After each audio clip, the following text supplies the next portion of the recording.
Guys, welcome sa ating YouTube channel. So karon guys, naatas gawa sa balay dito sa balay na ako dito sa Canada. Balay Inabangan pala dito sa Canada. Ata diri guys at kasi ang mga gilid-gilid natin ay snow. Okay, napakalamig. At magkwento tayo guys ang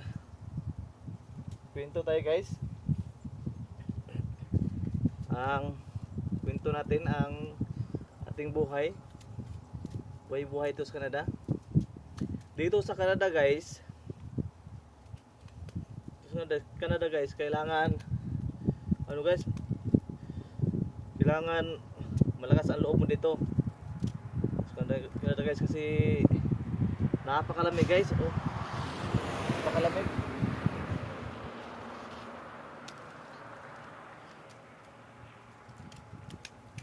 Guys, at lamig sa Canada guys. Maganda daw sa Canada guys, sabi nila. Napakalamig. And guys, nakita nyo mga nasa paligid ko, puro ice yan. Kaya kailangan malakas talaga ang loob mo dito na kailangan kaya mo yung mga lamig. Ngayon guys ay negative 15 lang naman ngayon.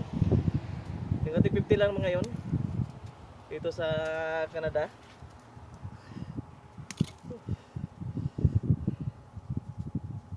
Ang kwento pala natin guys ay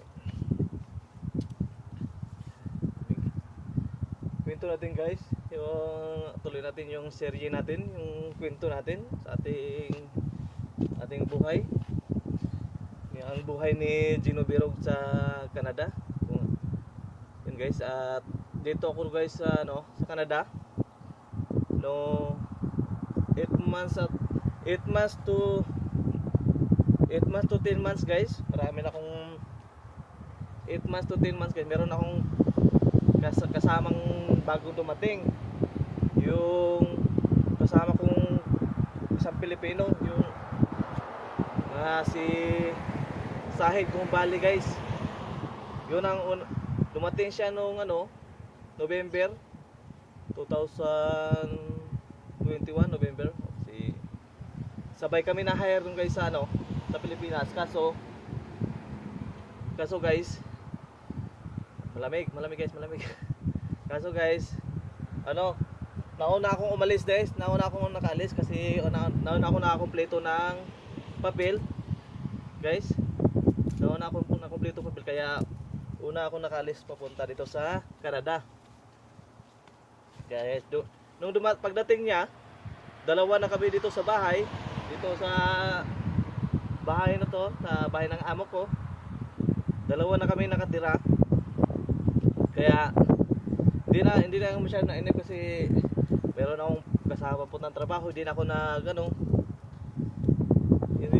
may kasama na ako magbabike kasi nung hindi pa ako nakakabili ng sasakyan nun guys. Ang gamit ko lang noon ay bike. Minsan naglalakad ako papasok sa planta guys. Kaya yun lang, tsaga lang talaga guys, kasi ito talaga ang buhay natin. At pag andito na siya at ginaguide ko siya sa mga kung anong mga gagawin, tinuruan ko siya sa kasi medyo alam ko na yung mga medyo ko na ba yung, kasi si Sahid bago lang siya dito at nangangapa pa siya sa trabaho.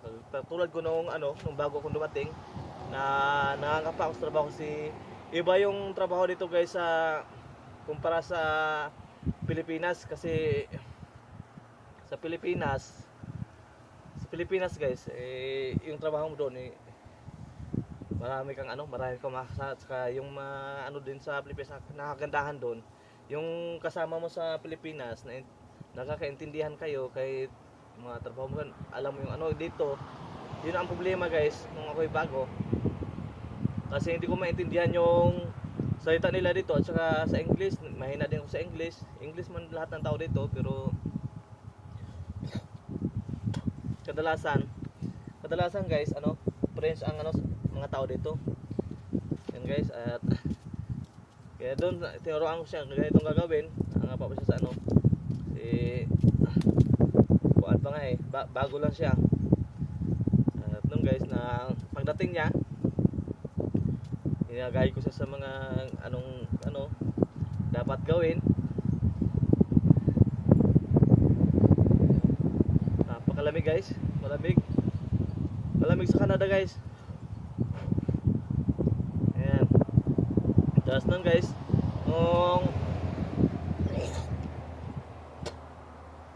nung na ano na siya dito, medyo alam na niya yung trabaho. Yun, nagkaano na. Kasi yung trabaho dito guys, sa trabaho namin, iba-iba yung ano guys, iba-iba yung mga kasama namin mga ano, mga puti, mga Canadian, mga ganyan. Hindi talaga kami magkasama sa isang trabaho kasi dito kailangan may isang kasama ka na ano, yung puti para yun makipag ano, communicate dun sa client dito sa ano, pag pumunta kami ng planta. Ayun guys. At tinuruan ko siya guys sa ano. At saka yung trabaho naman namin dito eh, kabisado na din yan kasi matagal na din yan na experience sa ano, sa Pilipinas guys. Matagal na din na experience eh. Doon nangangapalan talaga siya sa bago kasi matagal din siyang nagtambay sa Pilipinas guys. Nasa almost 2 years din bago siya ano, kasi sabi niya sa akin, pare, turuan mo ko diyan pare kasi matagal akong natambay sa ano, sa Pilipinas at yung mga trabaho na medyo na ano na daw niya, sabi niya sa akin. Sabi ko walang problema yan pare, pagdating mo dito tuturuan kita sa trabaho at trabaho dito ay madali lang, kailangan mabilis lang talaga dito sa ano, kasi yung ano kailangan mabilis matapos yung trabaho. Pag binigyan ka ng trabaho, kaya itong oras matapos yan, kailangan mo tapusin yan guys, kasi dito sa Canada per oras ang bayad dito guys, hindi naman per araw kagaya sa Pilipinas, kagaya sa atin dyan na ano na arawan ng ano trabaho. Dito per oras, kada oras ang bayad sa iyo guys. Kaya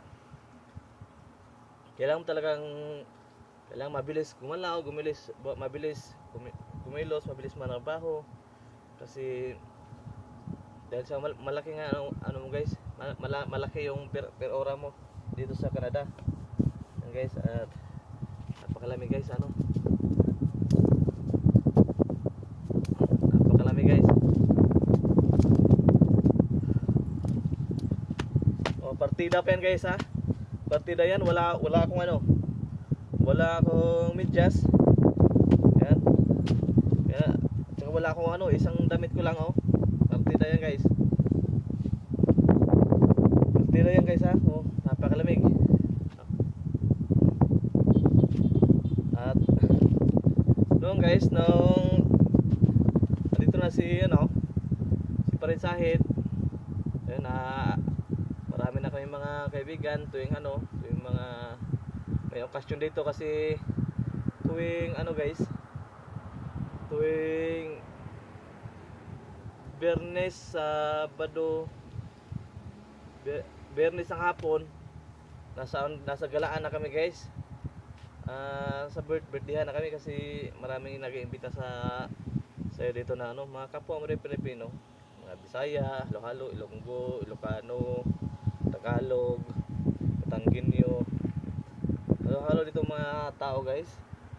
At dito naman kailangan mo talagang pakisamahan guys ang pakisamahan mo dito yung mga kapwa Pilipino, kasi walang ibang tutulong sa iyo kasi hindi naman natin alam yung buhay natin. Kung may mga emergency, mahangin guys, kalamig, mayroon kang malapitan agad, mayroon kang malapitan na hingian ng tulong. Kailangan talaga makikisama ka sa mga kapwa Pilipino guys. At dito sa Canada nagtutulungan dito guys, kung sinong nagtutulungan guys. At depende naman siguro sa depende sa pakisama mo. Kung hindi ka naman nakisama, hindi ka rin tutulungan. Kaya yun guys, kailangan talagang makisama tayo dito sa ano, sa Canada. Malamig na guys. Oh.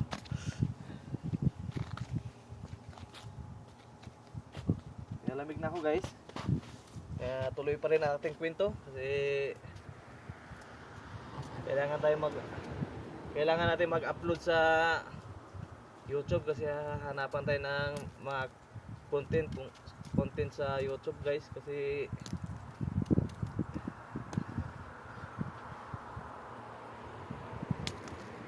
yun guys. At yun, pagdating ni dito na si Parin Sahid sa sa Canada. Yun guys, at marami na kami na marami na akong hanggang nakabili kami ng yun guys, na nung ilang taon ba, ilang buwan ba ako dito, mga 10 months na ako dito guys. Nakabili na ako ng sasakyan guys. So pinag-ipunan ko rin yung sasakyan kasi mahirap maglakad. Pero hindi pa ako masyado marunong mag-drive kasi continue pa rin sa guys, continue sa pag-aaral ko ng nag-aaral kasi ako ng dito driving school sa driving school nga, nag-aaral nga ako pero hindi ako natuloy kasi hindi ko naintindihan yung salita dito kasi French nga guys. Kaya sayang lang yung binayad ng amo ko. Nagbayad siya doon sa driving school. Nagbayad siya ng almost 1,000 megit $1,000 megit. At yun lang binigay sa akin mga libro, maraming libro, mga kaso ang nakasulat sa libro ay French. Kaya hindi ako natuloy sa guys. Hindi ako natuloy sa pag-aaral. Kaya ko lang sa actual driving guys. Sa actual driving maraming beses din ako na nasalang doon sa actual driving kasi sabi ko sa amo ko na hindi ko kakayanin yung yung mga satsuri kasi hindi ko maintindihan. Kaya doon ako sa driving guys, sa na sinalang ako sa actual na actual driving guys. At doon hindi ko pa rin nakabisado guys. Hanggang nangyari guys, aral pa rin ang aral, hindi titigil hanggang sa ang ginawa ko guys, pag ako galing sa trabaho na uwi ko dito sa bahay at meron naman akong TV, doon ako sa YouTube na nood kung mga diskarte sa pagmamaneho. Yan guys, sa YouTube lang ako guys, saka sa YouTube lang talaga ang inaral ko guys, doon sa lingwahe ng French, sa English. Kahit paano nakakatulong sa akin yung YouTube kasi sa mga tutorial marami akong guys, advice lang sa mga wag lang kayong tamarin na mag-search sa mga sa YouTube, wag lang puro Facebook. Mag-search din kayo sa yung mga kailangan yung mga pag-aralan nyo guys kasi doon nga matututo at hindi naman para sa yun, para sa iyo naman yun guys. Kaya doon pinokos ko talaga doon sa at doon ako na lagi na pag walang trabaho guys at pag nauwi sa bahay, pag hindi masyado pagod, kaya nood ako ng YouTube, mga tutorial. Yun ang ginagawa ko guys. At doon medyo nakakaintindihan ako ng konting bahagya lang guys ang naintindihan ko. At malamig na guys, malamig na nasa labas ko guys. Sa labas ko guys, puro isno yung mga makita nyo guys, puro isno yan guys. Napakalamig. Tuloy ang kwento natin. Ang kwento natin guys, nakakabili na ako ng sasakyan. Itong sasakyan ko na to, dito nabili ko na yan. Dalawang taon rin sa akin yan, yung sasakyan ko nabili. Na hindi naman brand new, sikanhan yun guys. Ang nabili kong sasakyan, sikanhan lang guys. Kasi hindi naman tayo mayaman. Ano lang tayo guys. Hindi naman sa ganong mahirap, sakto lang. Pero nakakasuporta sa ating pamilya kahit paano. Kaya guys, sa mga nagsasabi na bakit daw hindi pa ako nakabakasyon sa Pilipinas, 3 taon na ako dito sa Canada. Ang advice ko lang ang sabihin ko lang sa inyo guys, ay ito si Gino Birog, wala pang ipon. Ang naiipon ni Gino Birog, puro resibo guys.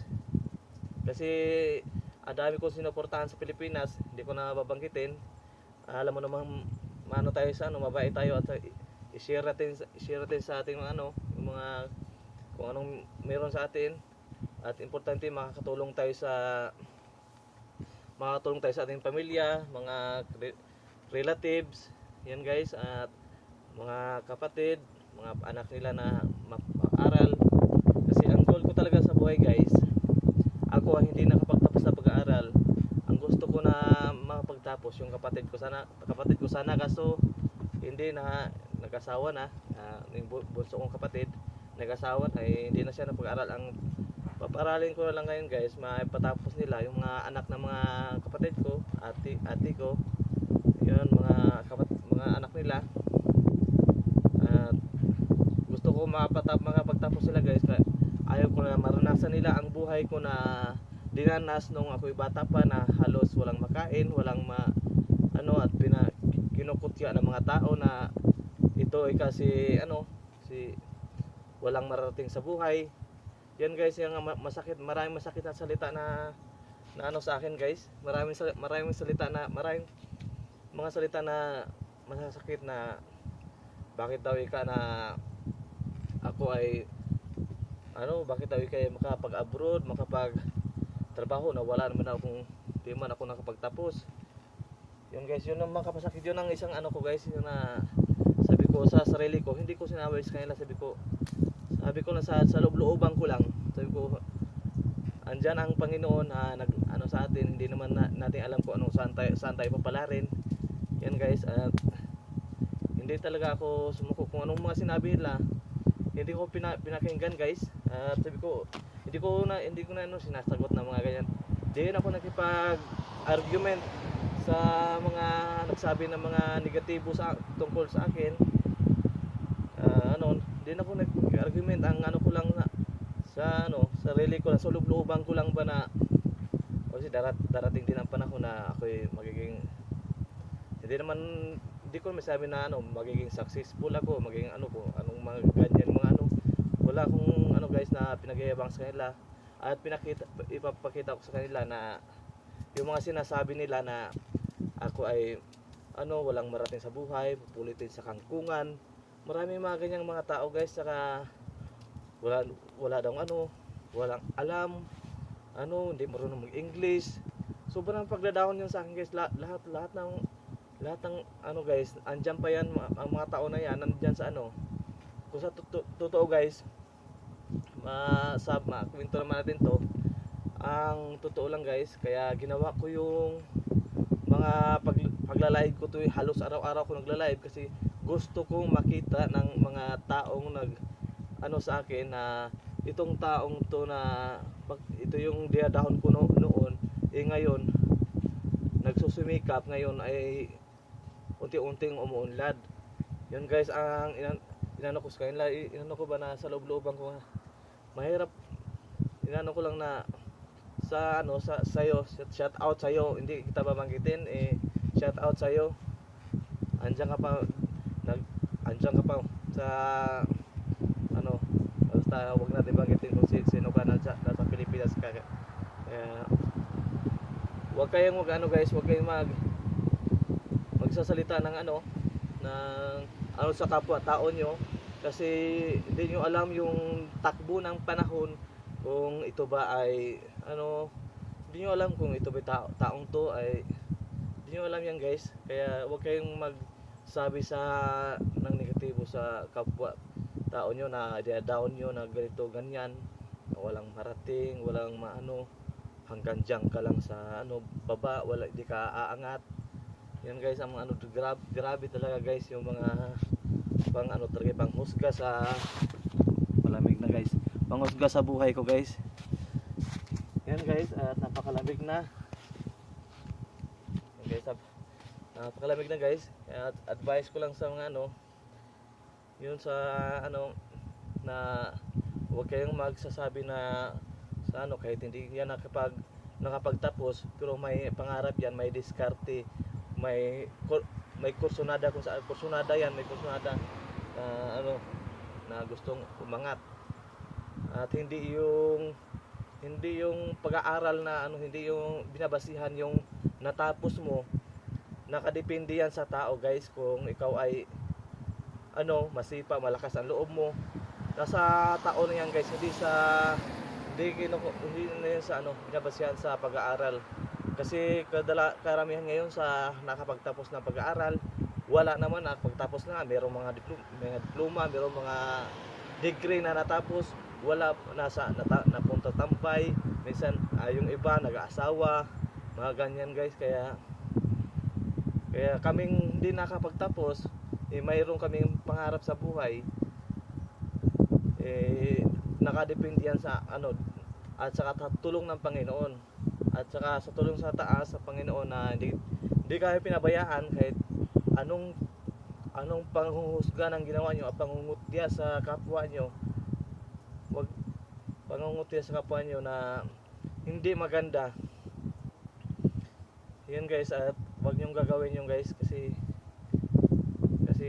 ang tao siyempre ang tao nagdadamdam yan, meron ding ano yan, damdam yun. Kahit ako dito ay kahit ako sa base